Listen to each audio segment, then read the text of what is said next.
Shalom kasih Kristus. Hari ini kita mengakhiri renungan memilih pikiran yang benar.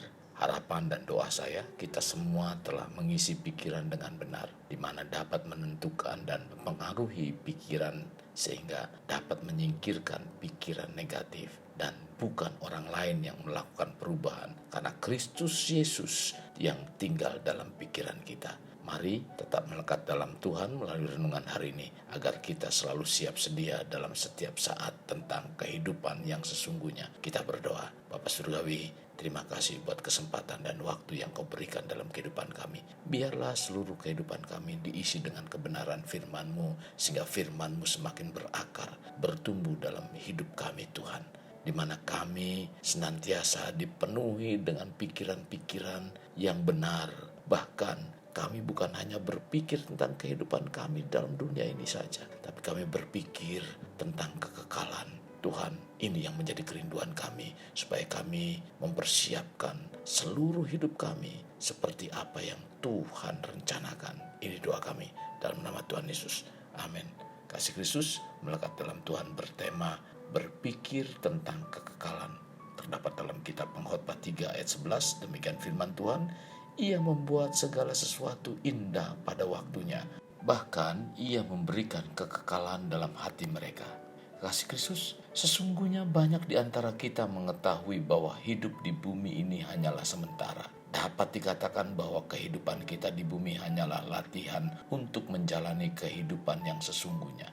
Mengapa disebut kehidupan yang sesungguhnya? Karena kehidupan setelah kematian adalah kehidupan yang tidak ada batasnya. Kematian seharusnya bukan dikatakan sebagai akhir dari kehidupan, melainkan awal memasuki kehidupan kekal.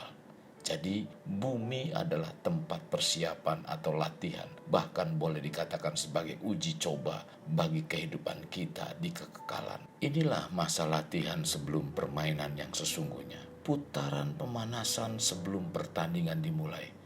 Kehidupan ini adalah persiapan untuk menghadapi kehidupan berikutnya. Maka kekasih Kristus, mari kita berpikir tentang kekekalan. Memasuki kehidupan kekal adalah sebuah kepastian, walau mungkin banyak orang tidak menyukainya. Pertanyaannya, apakah kita siap atau tidak memasuki kehidupan kekal? Dan ini merupakan hal yang pasti.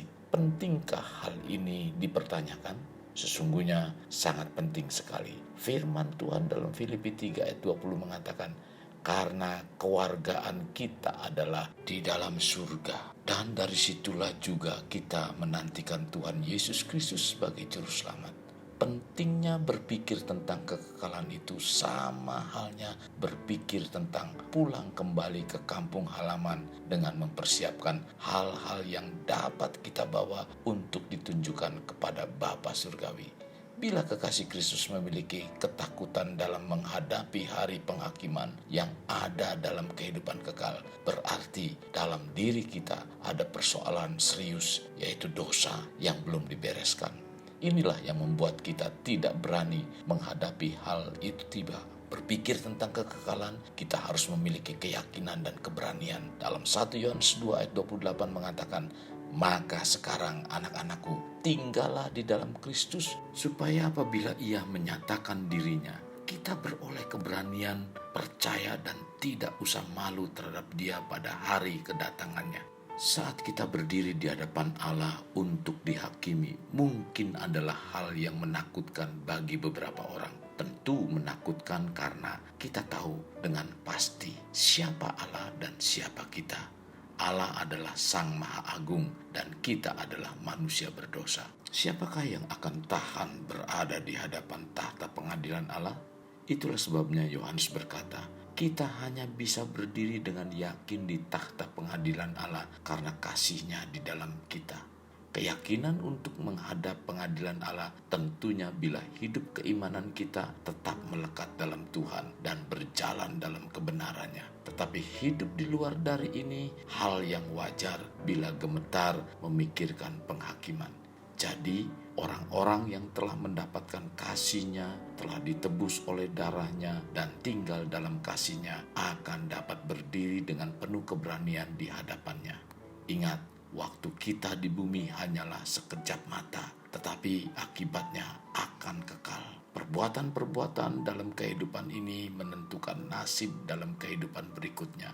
Sementara kehidupan di bumi menawarkan banyak pilihan. Kekekalan menawarkan hanya 2 pilihan, surga atau neraka. Hubungan kita dengan Allah di bumi akan menentukan hubungan kita dengannya di dalam kekekalan. Jika kita belajar untuk mengisi dan mempercayai Yesus sebagai Tuhan, kita akan diundang untuk menghabiskan kekekalan bersama dengan Dia. Sebaliknya, jika kita menolak kasih-Nya, pengampunannya, dan keselamatannya, kita akan menghabiskan kekekalan terpisah dari Allah selamanya. Mari berpikirlah tentang hari kekekalan seolah-olah hari ini adalah hari terakhir kehidupan kita. Dan seharusnya setiap hari kita bersiap-siap untuk menghadapi hari terakhir kita.